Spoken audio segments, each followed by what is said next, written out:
I am your host, Jess Williamson, an award-winning business and mindset coach and a serial entrepreneur having scaled 4 successful businesses. My purpose is to help you unleash your unique superpowers and to build the life and business of your dreams. Let's get into today's episode.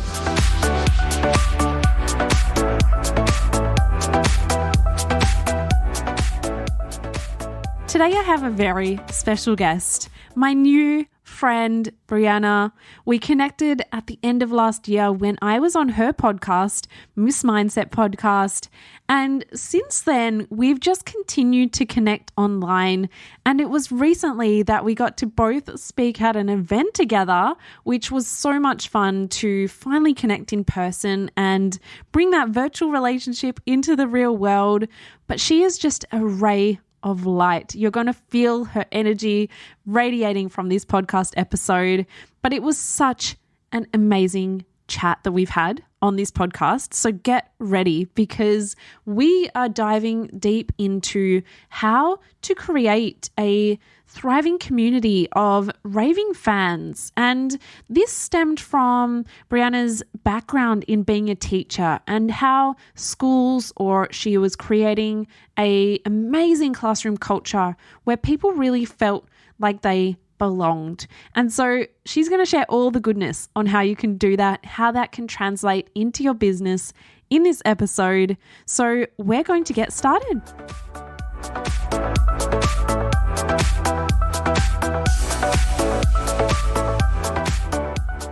Hey, Bree, I am so excited to chat with you on Couch Chats today.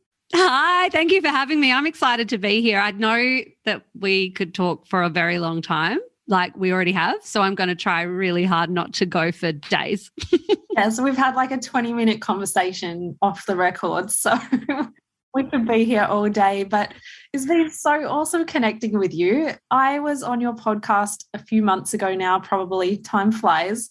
And then we finally got to meet in person at the end of January when we spoke at the Summer Vibes event, and we just connected. And I was like, let's get you on my podcast as well. So we got something exciting to chat about today. And we're going to be diving into creating classroom culture and creating that community around your business or your brand. But you started out as a teacher. And so that's what's kind of sparked this idea or this topic. So I want to hear about it. Tell us where your journey started for those who don't know you or haven't heard your story yet.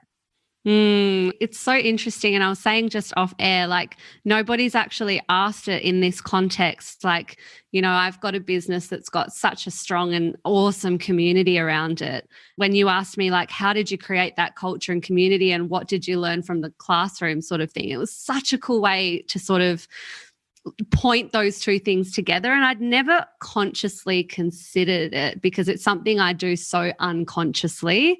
And I think that's because my background is actually as a high school teacher. So I spent 5 years inside of the same classroom. Little S201 was my classroom and my happy place, and hopefully my students' happy place. Like I truly loved it. Those were some really good years. And inside of that classroom, that was sort of how my business started actually, because I sort of saw that we weren't teaching the things that I see, and this is just an opinion, but we weren't seeing the things that we need really to thrive in a modern context. We're not being taught about our mind and how to set goals, create goals, how we self-talk and how that can really play a part in our trajectory in life. We're not taught tune in to who we really are and all of that. And it was frustrating me because I was very close to my students, very, very close. And I'm so privileged to say that. Like, I still catch up with a lot of them these days at the pub, which is really cool.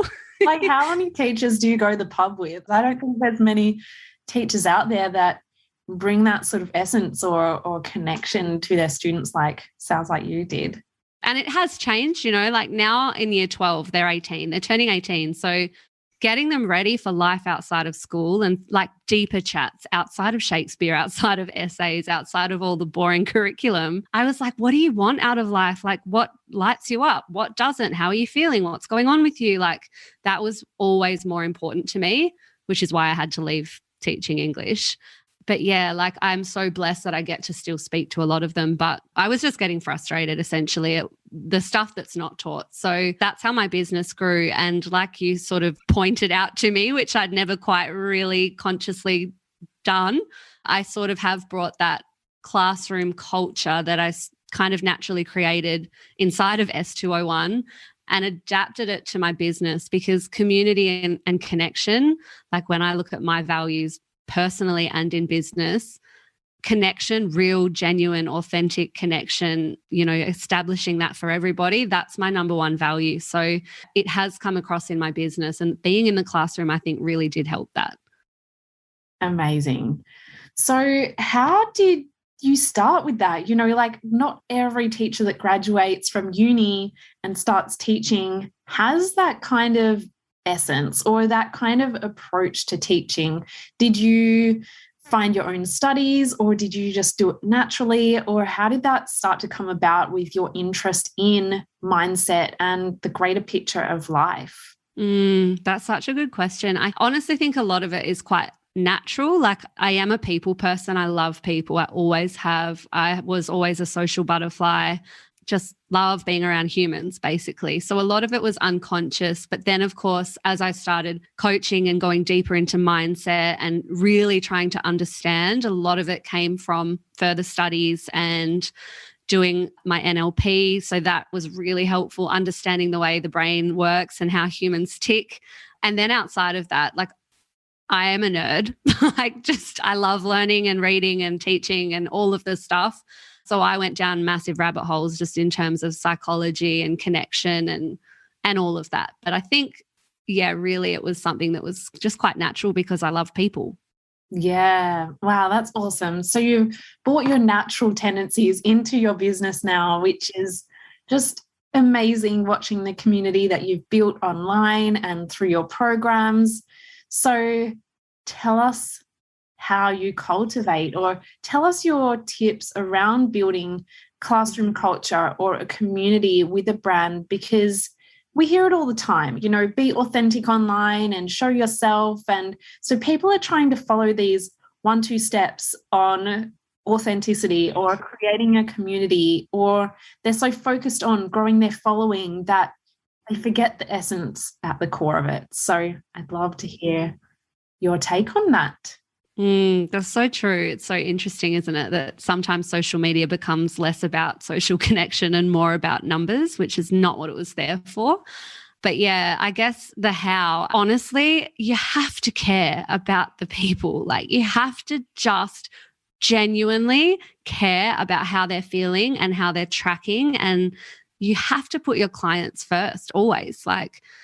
And looking at them as more than clients, as humans, and genuinely caring. Like I think that was probably what, like I said, unconsciously created that classroom culture, because they knew that in Miss Hunter's class, there were different rules sometimes. I mean, a little bit unorthodox, I'm not going to lie, but they knew that like in these 4 walls, I care, like I truly care. And if you're not coping, then the curriculum goes for a moment. We don't focus on it. So the first thing is like truly care and care about everyone inside of your community, like somebody behind the screen, not a number, is the first thing. And then, that whole sense of belonging. And I had to actually think about it because I knew we were having this chat and I was like, shit, to be honest, I don't know. It's nothing that I consciously did. Like, ooh, how am I going to create like a culture or a tribe or a, community that feels like a classroom? But it's that sense of pride in something. Like I wanted my kids to feel like, oh, yay, we get to go to S201 now. Like the classroom looks different. It feels different. Like they all messaged me on the first day back after I left and said, Miss, like S201 looks so drab. It's grey. All of your posters have gone. Your pictures of us have gone. Like I had my wall-to-wall pictures of me and the students, or the students doing their thing, and all of their favorite rappers and quotes and music. Like I had it all over the place because I wanted it to be their happy place. And so even that like container, and to transfer that online, maybe we don't have a classroom wall, but maybe they know that when they join your container, this is how it feels and this is how it looks. And they feel like you know them. It's not a number. I have so much banter with my clients on our calls because I actually know them as a human. Like, it's not like, hi, you're my client, let's do this Zoom call and get out of here. It's just not. And so how online, I guess, can you bring that sense of belonging and connection? Like, we belong to something, and it's almost like a movement. Or like on Fridays, my classes had classroom parties every Friday because that's what we did in my room. And it's like, how can you create those little things that are a little bit different? Like, they are a human, really. Amazing. And so just to give people an idea, obviously in classrooms, I'm assuming 20, 30 students, and you're there physically. How did you navigate translating that to the online space where you're now running a successful online course? And I'm not completely sure how many people you have in there, but, you know, some course owners have hundreds of people, and obviously that makes it more difficult to get to know everyone. So what are your tips if online business owners are wanting to cultivate that kind of community with their Instagram following, for example, or in a larger space like online? I guess it comes down to creating something that people want to be associated with. It's like branding, right? Like, people want to be wearing a certain brand because you've created that connotation associated with it. It's kind of like branding awareness. Same thing with your online presence. So how can you create that, even if it is in a large scale, where people want to be associated with what you're creating, with your brand, with your whatever it is, because of what you've done underneath that? Like, what does your brand actually stand for? How can you actually make it feel like it's more than just this course, or it's more than just, you know, so it's like creating those, I guess you could say, fans of your bigger picture and what you stand for and what it all represents. Yes, absolutely. And I think people start businesses and they get so set on these monetary goals or whatever their goals are, and they forget to create that essence. Why am I doing this? What is my purpose with this? And sometimes that's the hardest thing to put your finger on. But then why are you starting a business if you're not quite sure about that? Is it more vanity metrics? Is it more just you want to feel successful? But without that at the core, what are you really selling?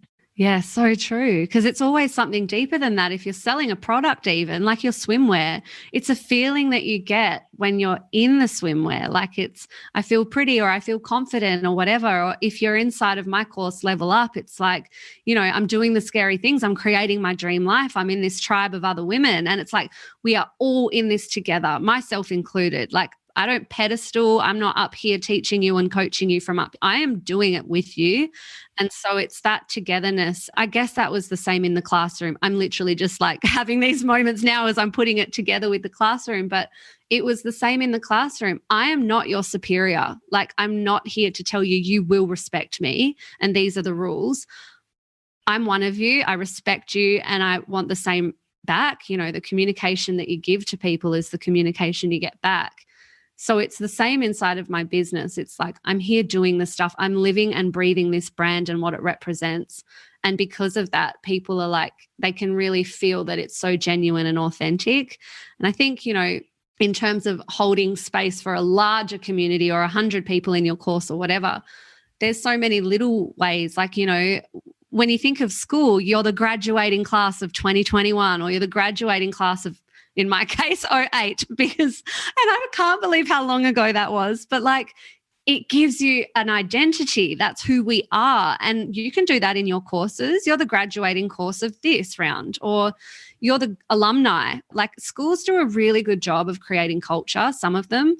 And I think it's a really great way to look at, how did they do that? You know, when you're at school, you're part of a faction, and certain factions have mascots and like different cries, and sports teams do it really well. So it's the same thing. You can create that for yourself. And I think it's a good place to start. Yeah. Oh my gosh. I'm loving this chat. And I love that you're just kind of like unpacking it internally as we go as well. And it's almost like an analogy, but it's also your reality. Like, yeah, I'm having so many little light bulb moments right now. It's so interesting. It's really great classroom culture. Look back at your school, like what was your school experience like? Did you feel like you belonged? Did you actually have pride for your school, or were you embarrassed? Like there's so much of that we can just take across to our business to try to create that community that wants to be there and is proud to be there.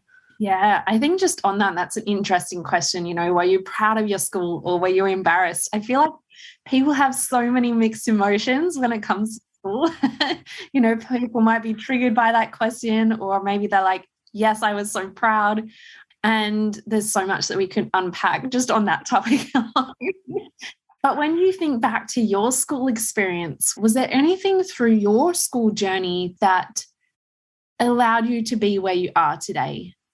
Oh, 100%. I think the formative years, and we know this, right? Like we know that our childhood forms who we are. And I think it's, to be honest, like I love creating communities and I want everyone to feel like they belong. Like I truly do. I can't stand to think that people would feel alone or feel isolated. And a large part of that was because I felt that for a while in high school. I felt the isolation, and it's horrible. It's the worst experience as a human, to feel like you've been cast aside. And because of that, community is so important. I don't want anyone to feel like they don't belong. And I think when everybody looks back at their high school experience or school experiences, really the toughest thing is to feel like, oh, what if I don't get accepted? What if I'm not cool enough? All of that.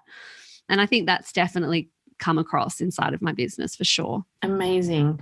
So through your course and things like that, how do you create your community that goes beyond the container? You've got your podcast, you've got your social media. And I think as business owners, we have so many different channels.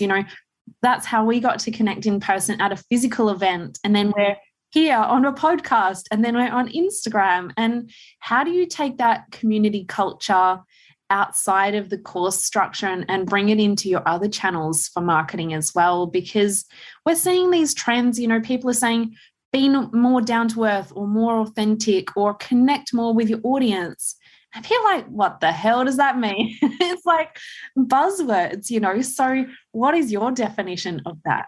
I guess after it's finished, I truly believe this, and I know you do too, because same thing, mindset coach, like the work is never done.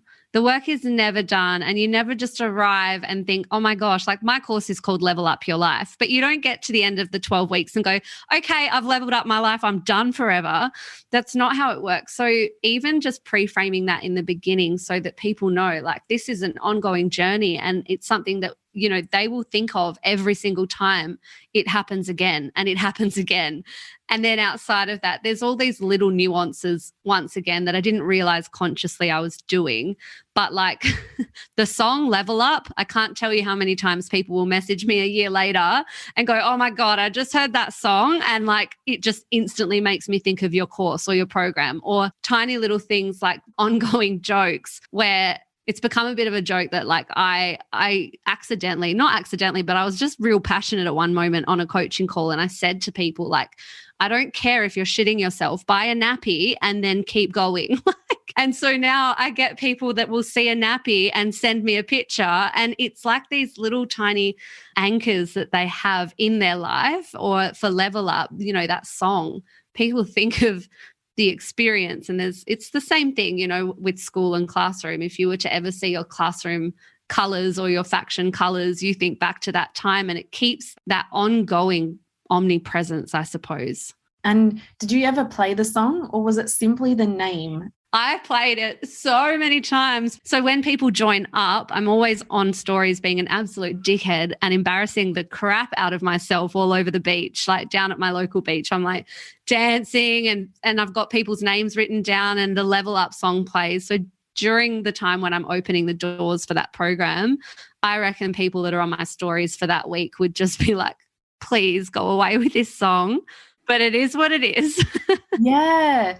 And so obviously we've both studied NLP, and one of the, I guess, techniques in NLP is anchoring. And so it's about, anchoring an emotion to a certain stimulus, whatever that is. Was that consciously a strategy of yours that you're like, I'm going to use this song and anchor people into it?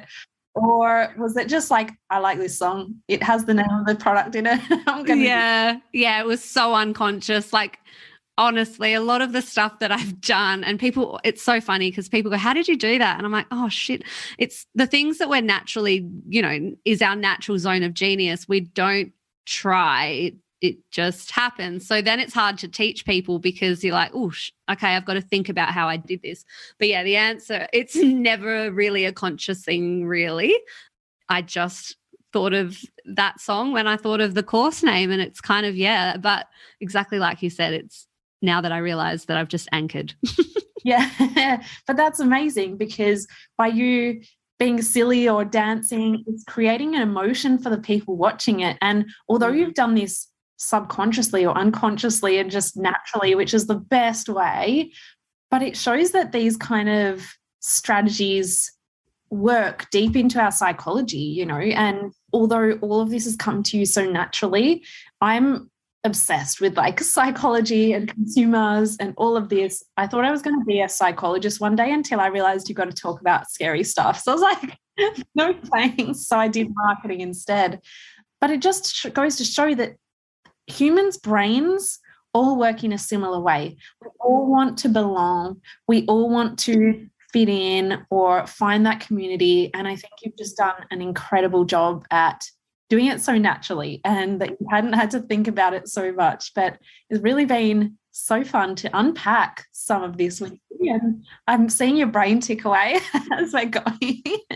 Thank you. I'm just having these moments myself. But I just thought just then when you said I was going to do psychology and I ended up with marketing, it's so funny because marketing is psychology. You have to understand people. You really do. In business, if you don't understand people and the way people tick, I think that you're setting yourself up for a really hard time. So definitely like invest into psychology and reading about it. And yeah. That's why I'm doing mindset now, because I'm like, I'm obsessed with how people work, but I want to do it in a positive way. I don't want to touch the scary stuff. Like I can't even watch scary movies if anyone knows me. And I'm talking like you on Netflix, nightmares. I'm like, that's my level of scary dosage. That's as far as I get. So psychology was not going to be for me, but I'm glad I can help people with the positive psychology. Yeah, that's so true. All right, cool. So there's no scary movies when we go away next time. No. Well, thank you so much for sharing all of that. It was such a fun conversation because it's not one that I've really seen happening much. And I feel like we need more of these conversations. Love the analogy / reality of the school, giving us the context. So where can people find you? Where can people hang out, join your community and tribe? There is the Miss Mindset podcast, and there's an episode with you on there as well, which is so cool. The Miss Mindset podcast or Instagram is where I hang out the most. So at Miss Mindset _ Amazing. And I'm sure you have all the links to everything in the bio. So thank you again for sharing that with me. I'm going to put all those links in the show notes so people can click on over, and cannot wait to hang out again real soon. Yay! Thank you so much for having me. See ya. Bye. How amazing is she, right? That was the most fun episode ever, and I hope you enjoyed that as well. I cannot wait to see all the incredible communities that you begin to make and the connections that you get to start to make online.